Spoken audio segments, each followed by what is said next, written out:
Shalom shalom, Bwana Yesu asifiwe. Ninakusalimu jioni ya leo.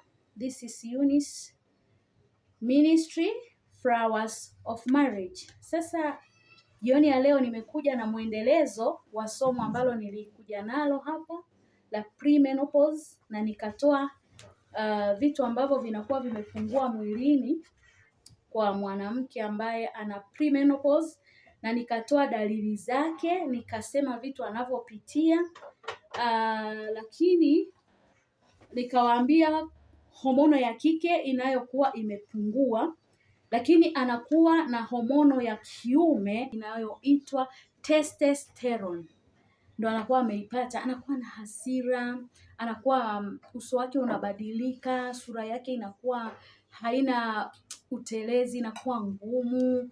Yaani vitu ni vingi kama nilivyosema. Sasa leo sijakuja tena na hizo dalili, nimekuja kusema tufanye nini kwa wale ambao wako kwenye hizo dalili za premenopause. Wafanye nini? Kitu cha kwanza, kula mboga mboga, kunywa maji mengi, kula matunda, pata muda wa kupumzika, kwa sababu stress ni nyingi, mambo ni mengi unayopitia. Kwa jipatie muda wa kutulia na kurelax, ili usiwe na zile hasira, ili usiwe na zile kula sana matunda, jiepushe sana kula vitu vya wanga.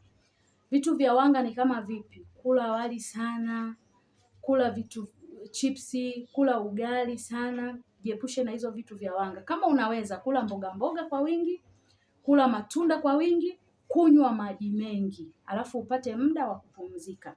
Na ukiweza at least fanya mazoezi. Ukifanya mazoezi pia inaweza ikakusaidia. Wewe unatembea tembea, unajishughulisha. Ni kweli unapitia hizi dalili ni kali kwa sababu unachoka sana, mwili unachoka, hujafanya chochote, unasikia uchovu, unasikia kutokuwa na nguvu mwilini, lakini jitahidi at least kula mboga za majani. Hakikisha unakunywa maji kwa wingi, vimiminika kwa wingi. Hakikisha unakula matunda kwa wingi. Hiyo itakupa afueni, itakusaidia. Lakini pia unaweza ukatumia supplements. Supplements ni nzuri kwa sababu zina ashwagandha. Zinakusaidia mwili wako kuchangamka, na zimetengenezwa na mboga na matunda. Supplement, unaweza ukatumia supplement. Kwa hiyo inaweza ikakusaidia. Lakini pia kwa upande mwingine, kwa sababu mimi ni mtu wa rohoni ambaye ni mtumishi wa Mungu, mimi naweza nikakwambia unaweza ukashinda hii hali kwa maombi. Unaweza ukashinda kwa maombi, kwa kumwamini Mungu, kwa sababu hakuna lisilowezekana kwa Mungu. Unaweza ukalishinda kwa maombi, kwa sababu ukiangalia hizi dalili zote zinakuja na hali fulani ya kwa mfano kama wewe ni umeshafika hiyo hali ya premenopause, unaanza kuchukia tendo la ndoa, vitu ambazo ni ibada kwa Mungu, unaanza kuchukia tendo la ndoa, unaanza kuchukua na hasira itokani na Mungu.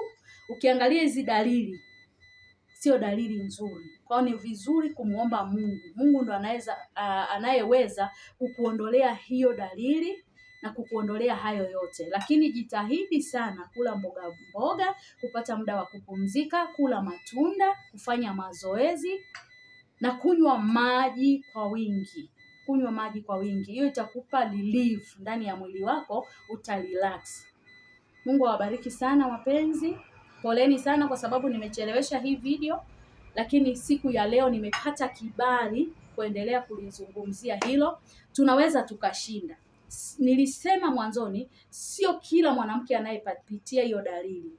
Kwa wale ambao wanapitia nadhani wananielewa. Lakini kwa wewe ambaye hujafika huo muda wa premenopause, hauwezi kuelewa. Lakini pia kwa yule ambaye hajapitia na ameshafikisha 40 years, 50, hajawahi kupitia chochote, yeye hawezi kunielewa. Lakini kwa wale ambao mmepita kwenye hiyo hali, mtanielewa. Lakini kwa wale ambao bado hamjafikia hiyo hatua, unatakiwa uelewe kuna hiyo hali ambayo inaweza ikakutokea. Sio lazima, sio wote wanaotokewa, lakini inaweza ikakutokea. Ikikutokea utaihandle vipi? Kama ni mtu wa rohoni, muamini Mungu. Muombe Mungu, muamini Mungu kwamba anaweza kaondoa hiyo dalili, kwa sababu hiyo dalili inachanganyika, yani haitokani na Mungu ukiangalia vizuri, kwa sababu tendo la ndoa ni ibada. Mungu anapenda watu wawe na usonge ugali wa chumbani, wawe na wafanye tendo la ndoa, lakini unakuta inazuia, yani unakuta huna hamu. Lakini pia lingine, unakuta una tabia hizo za kiume kama nilivyosema, unakuta yani inabadilisha mfumo wako wa mwili, unakuwa huuelewi, lakini unaweza ukauelewa kupitia maombi.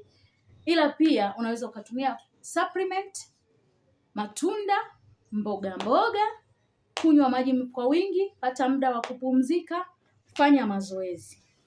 Mungu awabariki sana, ninawapenda sana sana sana. Ninakusihi sana, subscribe, like hii video, share hii video kwa watu wengi, ili wale ambao wanapitia hali hii waelewe na waelewe watafanya nini. Mungu akubariki sana. Kama una swali lolote, unaweza ukaniuliza, namba zangu zipo kwenye mtandao, unaweza ukaniuliza inbox, uwe free kuwasiliana na mimi. Mungu awabariki sana, ninawapenda sana sana sana. Ciao ciao. Amen. God bless you.